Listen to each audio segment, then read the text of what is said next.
नमस्कार, आप देख रहे हैं 4 PM और मैं हूं आपके साथ सिमरन।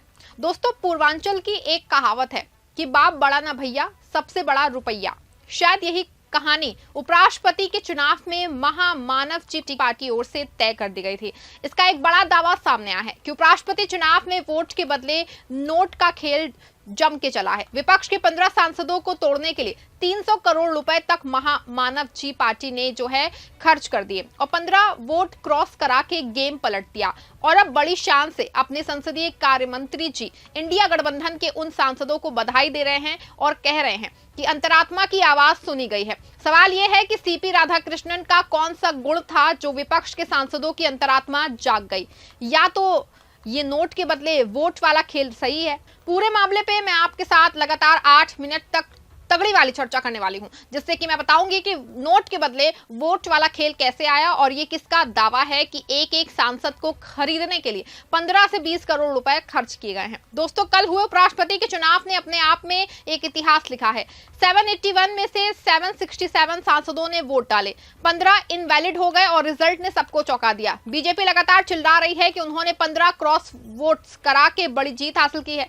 केंद्रीय मंत्री किरेन रिजिजू ने तो ट्वीट करके कहा कि इंडिया ब्लॉक के कुछ सांसदों को थैंक्स, उन्होंने कॉन्शियंस से एनडीए के वोट दिया। आपको बता दो कि इसी कॉन्शियंस पे सवाल खड़ा होता है, ये कॉन्शियंस था या फिर ये खरीदे हुए वोट थे।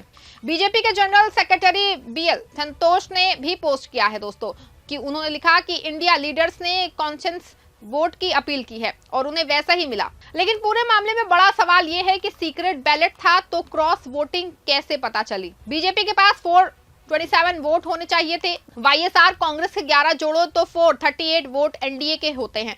एनडीए को मिले 452 वोट, मतलब कि 14 एक्स्ट्रा वोट्स जो इंडिया के सांसदों ने क्रॉस कर दिए। इसके बाद हालात ये हैं कि इंडिया गठबंधन आपस में ही लड़ गया है। क्रॉस वोटिंग के बाद सब एक दूसरे पे उंगली उठा रहे हैं, कभी महाराष्ट्र पे, कभी स्टॉलिन पे, तो कभी आप और आरजेडी पे। टीएमसी ने तो आप पे सीधा हमला बोला। अभिषेक बनर्जी ने कहा कि कुछ पार्टियां राज्यसभा में बीजेपी से लाइन में हैं। आपने काउंटर किया है कि हमारे सिर्फ एक सांसद ने क्रॉस किया, बीजेपी के 12 ने किया है।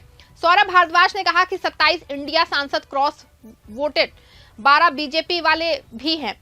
कांग्रेस सोर्सेस ने एनडीटीवी को बताया कि आप जिम्मेदार हैं और महाराष्ट्र पे तो सबसे ज्यादा। बीजेपी ने कहा कि महाराष्ट्र के इंडिया सांसदों ने क्रॉस किया है। हालात ये हैं हो गए हैं कि सुप्रिया सुले को महाराष्ट्र के लिए मैदान लेना पड़ा है। खबर देखिए, खबर भी मौजूद है, हिंदुस्तान लाइव की खबर है। इसमें देखिए साफ साफ लिखा है, कैसे पता चला क्रॉस वोटिंग हुई है, बिहार को बदनाम ना करे, सुप्रिया सुले का बीजेपी से सवाल। देखा आपने कि सुप्रिया सीधे बीजेपी से सवाल कर रही हैं। सुप्रिया का कहना है कि सत्तारूढ़ गठबंधन को ये कह के महाराष्ट्र को बदनाम नहीं करना चाहिए कि राज्य के विपक्षी सांसदों ने उपराष्ट्रपति चुनाव में राष्ट्रीय जनतांत्रिक गठबंधन उम्मीदवार सीपी राधाकृष्णन के पक्ष में क्रॉस वोटिंग की। उन्होंने कहा कि अगर 14 मत सत्तारूढ़ पार्टी के उम्मीदवार को अनुमान से अधिक मिले हैं तो क्या महाराष्ट्र ने ऐसा किया। उन्होंने कहा कि आप महाराष्ट्र को बदनाम क्यों कर रहे हैं, मराठी लोगों को बदनाम मत कीजिए। आपको बता दें कि दरअसल खेल ये है चल रहा है कि 14 वोट जो सीपी राधाकृष्णन को ज्यादा मिले हैं वो किससे हैं, और ये सवाल बड़ा है। लेकिन ये बात भी सही है कि इस बात का कोई पूर्व नहीं है कि वो महाराष्ट्र से ही हैं, क्योंकि पूरी मतदान प्रक्रिया गुप्त होती है। और जैसा कि आपका दावा है कि दोनों ओर से क्रॉस वोटिंग हुई है, तो ये बात कहीं ना कहीं सच हो सकती है। लेकिन अब बीजेपी नंबर गेम में 14 सीटें बढ़ जाने पे इसी को लेके इंडिया के सांसदों को अंतरात्मा की आवाज पे बधाई दे रही हैं। फिर स्टॉलिन डीएमके चीफ पे इल्जाम की उनके सांसदों ने क्रॉस किया है। स्टॉलिन ने तो पहले ही बिहार में बीजेपी पे वोट चोरी का आरोप लगाया था, लेकिन अब अफवाह फैलाई जा रही है कि इंडिया में कहा जा रहा है डीएमके ने बीजेपी को सपोर्ट किया। ऐसे में साफ है कि क्रॉस वोटिंग में डीएमके के नाम पे बड़ी साजिश चल रही है। आप और आरजेडी पर तो सबसे तीखा हमला हो रहा है। दावा किया जा रहा है कि आपके 4 सांसदों और आरजेडी के 3 सांसदों पे शक है। पूरे मामले में मनीष तिवारी ने कहा कि अगर चुनाव में क्रॉस वोटिंग हुई है तो इंडिया गठबंधन के हर दल को गंभीरता से जांच करनी चाहिए। ये बेहद गंभीर मामला है। अगर इसमें जरा भी सच्चाई है तो व्यवस्थित और निष्पक्ष जांच जरूरी है। तेजस्वी यादव का कहना है कि हमारी ओर से कोई क्रॉस वोटिंग नहीं हुई है। आरजेडी के 9 सांसदों ने इंडिया गठबंधन को वोट दिया। जो हुआ या नहीं उसे संसद में नेता देखेंगे। अरविंद सावंत, शिवसेना, जिन सांसदों ने वोट अमान्य किए, क्या वे पढ़े लिखे या मूर्ख हैं? क्या उन्होंने अपनी अंतरात्मा को से वोट दिया या उनके वोट खरीदे गए? भाजपा ने विश्वासघात के बीज बोए हैं। सभी एजेंसियां भाजपा की गुलाम हैं। उन्होंने इन एजेंसियों के दम पे ब्लैकमेल किया होगा। आपको बता दें कि इस मामले का सबसे बड़ा ट्विस्ट अब आया जब ये बात सामने आ रही है कि एक एक सांसद को खरीदने के लिए 15 से 20 करोड़ रुपए खर्च किए गए हैं। खबर देखिए, दैनिक भास्कर की एक खबर है। इसकी हेडलाइन में ही साफ साफ लिखा है, उपराष्ट्रपति चुनाव में क्रॉस वोटिंग विवाद।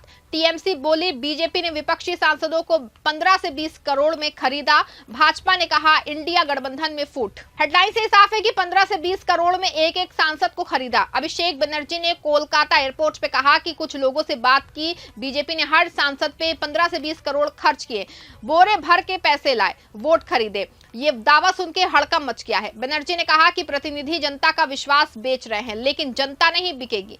टीएमसी के 41 सांसदों ने रेड्डी को वोट दिया, लेकिन क्रॉस वोटिंग से देश को भारी नुकसान हुआ है। हालांकि बीजेपी का पूरे मामले पे काउंटर आया है। बीजेपी का दावा है कि सारे आरोप बेसलेस है, लेकिन अगर अभिषेक बनर्जी की बातें सच मान ली जाएं तो 15 वोट इधर से उधर करने में 300 करोड़ रुपए खर्च हो गए। वैसे आपको बता रहे कि सोशल मीडिया पे इस तरह की एक पोस्ट सामने आई है कि बीजेपी के एक नेता का दावा था कि उनके संपर्क में 4 सांसद हैं और आखिरी समय पे वो गायब हो गए और फिर पूरे बीजेपी अमले ने मिलकर उनको घर से लेके रुकने वाले स्थान पे ढूंढा और आखिर में सांसद जी मिल भी गए, लेकिन बाद में 15 वोट इनवैलिड हो गए।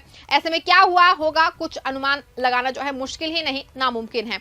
वहीं दूसरी ओर सीपी राधाकृष्णन देश के 15वें उपराष्ट्रपति के लिए निर्वाचित हो चुके हैं। वो 12 सितंबर को पद की शपथ ले सकते हैं, लेकिन बड़ा सवाल ये है कि क्या सच में वोट खरीदे गए हैं या फिर टीएमसी नेता ने ये बयान यूं ही हवा में दे दिया है।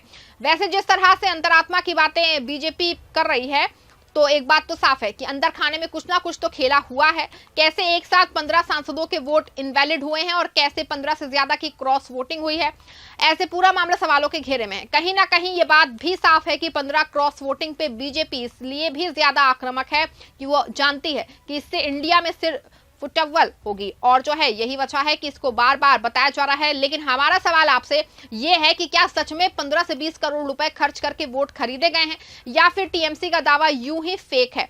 क्या सच में क्रॉस वोटिंग से लेके इनवैलिड वोटों में कोई तगड़ा गेम प्लान था या फिर सिर्फ अफवाह फैलाई जा रही है? ऐसी आपकी पूरे मामले पे क्या राय है, कमेंट में जरूर लिखिएगा। खबर अच्छी और सच्ची लगी हो, खबर को लाइक शेयर और चैनल को सब्सक्राइब भी करिएगा।